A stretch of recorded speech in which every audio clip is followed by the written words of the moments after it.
that's been going on, including my hair, which I cut myself, and to the climate, I am going to try, a friend of mine gave me a recipe to his care package brownies.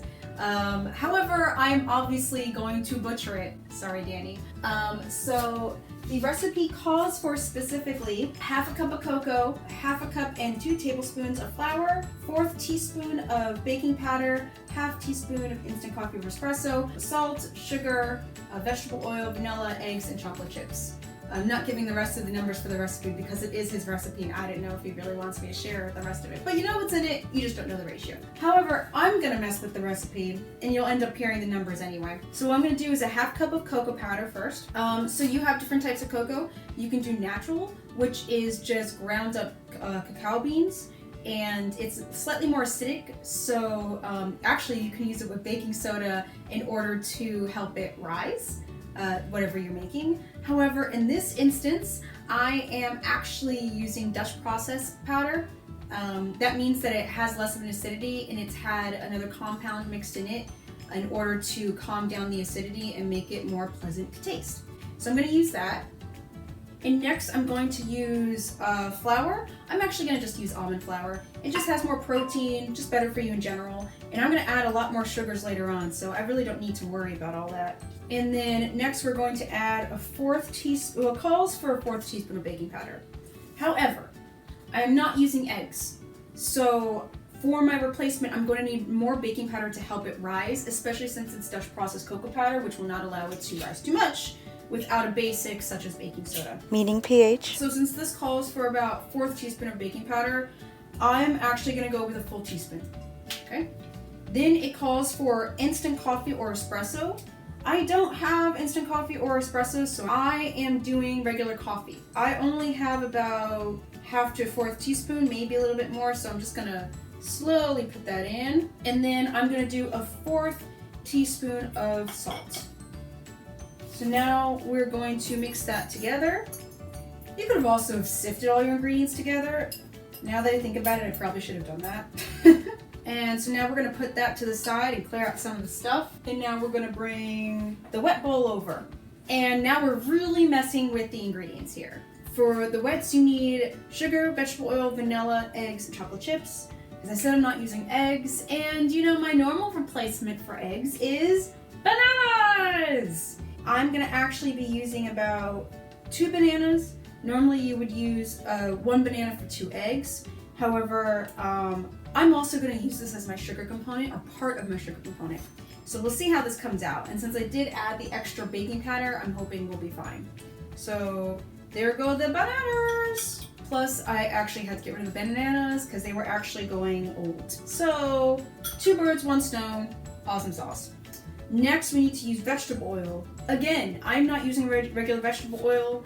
I am going to use the apple butter I made for my previous recipe. I'm going to do half apple butter to add for the moisture that you want from the oil. And then because I'm cutting out so much fat with the egg replacement and the oil replacement, I'm going to use half of the portion I'm supposed to use for almond butter.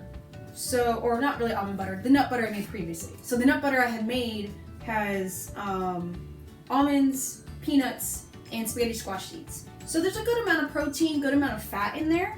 Really more protein than fat. But I also added coconut oil, so you're gonna really get a lot more of that fat component. So we're doing half and half. 1/4 cup each. And then it calls for a 1/2 teaspoon of vanilla. I'm not gonna use 1/2 teaspoon. I'll probably just pick whatever. I'm so bad. I'm just gonna pick whatever I want. And I'm gonna use vanilla bean paste. So just because that's what we have on hand. So I use probably about 3/4 teaspoon vanilla bean paste. So now we're going to mix this together. Let me just try a little bit. I'll add a little bit of cinnamon sugar here that I have from a leftover recipe. So a little sprinkle of cinnamon sugar. I'm gonna pour in the dry. I don't want to do too much at a time because I just don't want to make my life more difficult. And so while I'm mixing this, actually, I'm going to start the oven at about 325. The recipe actually calls for 350. However, I have changed my recipe drastically in the fact that I have less fat than I did before as compared to sugar. And since fats usually have a higher temperature for smoking as compared to the burning of sugar, which is usually at lower temperatures, I don't want to take the chance that I'm going to end up burning my brownies because I didn't think about that. So I dropped the degrees about 25 just to help that out and to make sure I'm not burning anything. Okay, and the rest. Okay, now I'm going to take my half cup of chocolate chips. I picked ones that were gluten, dairy, and soy free. I cut a good amount of my dairy, soy, and gluten already from this recipe. So yay me. Okay, we are ready to go.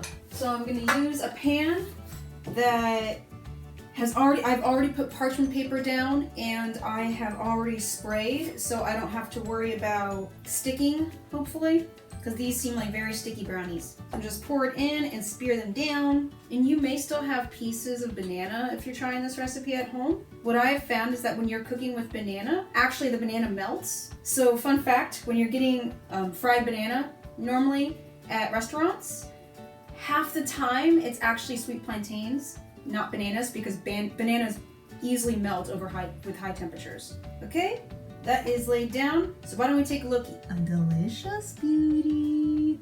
Nom nom noms. Okay, so I'm going to take this amazingness and put it in the oven for about, I'd say 20 to 30 minutes, but we'll keep a watch on it. And now we wait. Okay, so it has been, about half an hour. So let's take these out, or take this out, which looks delicious!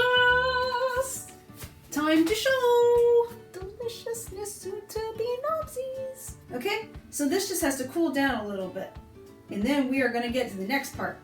Noms. So it is nice and cooled. I let it cool down for a good amount of time. And now I've already pre-cut them. So let's check them out. Deliciousness. I think that looks delicious, and it looks very fudgy. Let's try these bad boys. They come out pretty good. Not bad at all. Very, very chocolatey. You sometimes get not even like a tartness to it, but that balances well with the bitterness, I think. So overall, good choice. The only thing I would do is even add a little more sugar just to balance out that bitterness. But if you like chocolate bitter taste, like I do, then I think you are good. So overall, success. I'm happy. So, thank you for joining me for this delicious destination endeavor. And I'll be seeing you next time. Oh yeah.